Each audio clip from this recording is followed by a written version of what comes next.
আচ্ছা, এই সংক্ষিপ্ত জীবনে কি আর আছে বলেন তো? ভালোভাবে চলে ফিরে যাওয়াটাই তো একটা সুখ, তাই না? দেখতে দেখতে কিভাবে যে জীবন থেকে 25টা বছর চলে গেল তা তো ভাবতে অবাক লাগে। এই তো কয়দিন আগেই হয়তো ছোটাছুটি করতাম, খেলাধুলা করতাম। আমি যেহেতু বাড়ির ছোট মেয়ে ছিলাম, তার জন্য আমি অনেক দুষ্টামি করতাম। বাড়ির ছোট মেয়েরা হয়তো এমন হয়। যাই হোক, নিজের কথা বাদই দিলাম। আসসালামু আলাইকুম এভরিওয়ান, কেমন আছেন সবাই? নতুন বছরের প্রথম দিন আপনাদের কেমন যাচ্ছে? আশা করি ভালোই যাচ্ছে। আলহামদুলিল্লাহ, আমাদের সকলের অনেক ভালো যাচ্ছে দিন। যাই হোক, এটা ছিল কালকে রাত্রের ভিডিও। আমাদের বাড়ির সবাই বলতেছে যেহেতু আজকে বছরের শেষ দিন, তার জন্য খিচুড়ি রান্না করার জন্য গরুর মাংসগুলো কেটে নিছি, সাথে কয়েকটা আলু এবং পেঁয়াজগুলো কেটে ধুয়ে নিতেছি। এগুলো ভালো করে ধুয়ে রেখে তারপরে আমি চালগুলো ধুয়ে নিলাম। নতুন বছরে তো অনেক মজা করতেছি, কিন্তু একজনকে অনেক মিস করতেছি। সেটা হলো আমার বড় বোনের মেয়ে, মানে আমার ভাস্তি এবং ভাগ্নি দুটোটাই। ওকে বলছিলাম চলে আসার জন্য, কিন্তু ওকে আমার আম্মু আসতে দেয় নাই, তার জন্য ওকে অনেক মিস করতেছি। যাই হোক, এদিকে আপু চুলার মধ্যে বসিয়ে দিল খিচুড়ি রান্না করার জন্য পাতিলের মধ্যে পেঁয়াজগুলো দিয়ে ভেজে নিতেছে ভালো করে।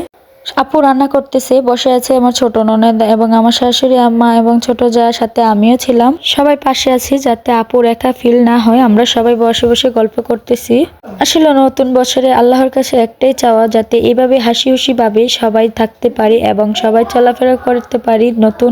আরো নতুন নতুন বছর আসুক এবং আমাদের সম্পর্ক এইভাবে অটুট থাকুক। এদিকে কথা বলতে বলতে আপু পেঁয়াজগুলো ভেজে নিল এবং সব মশলা একে একে দিয়ে দিতেছে। ভালোভাবে কষিয়ে তারপরে দিয়ে দিবে মাংসগুলা।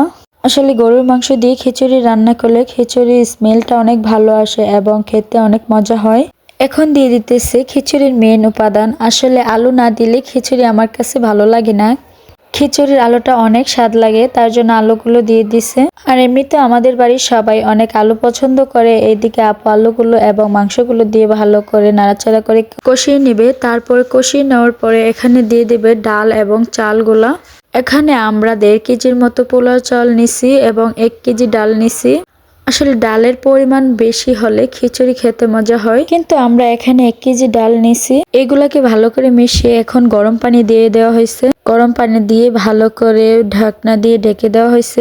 দেখেন আমাদের মেন রাঁধুনি কি করতেছে। আমার মেয়ে, আমার আপু যখন উঠে গেছে একটু কাজে, তারপর আমার মেয়ে এসে এখানে রান্না করতেছে। এদিকে আমাদের খিচুড়ি রান্না কিন্তু প্রায় শেষ। আমার আপু দেখতেছে খিচুড়ি চালগুলো ছিঁড়ছে কিনা। সেটা হয়ে গেলে এগুলাকে উঠিয়ে নেওয়া হবে। আমাকে দেখাইতেছে যে এগুলো ছিঁড়ছে কিনা, তার জন্য আমি বললাম যে না, ছিটে গেছে। তার জন্য ধনিয়া পাতা দিয়ে দিল। আচ্ছা, আমাদের খিচুড়ি রান্নাটা কেমন হয়েছে আপনারা অবশ্যই কমেন্টে জানাবেন। সবাইকে নতুন বছরের শুভেচ্ছা রইল। যাই হোক, ভিডিওটি এই পর্যন্ত। যদি ভিডিওটি ভালো লাগে অবশ্যই চ্যানেলটি সাবস্ক্রাইব করে আমার পাশে থাকবেন। আল্লাহ হাফেজ।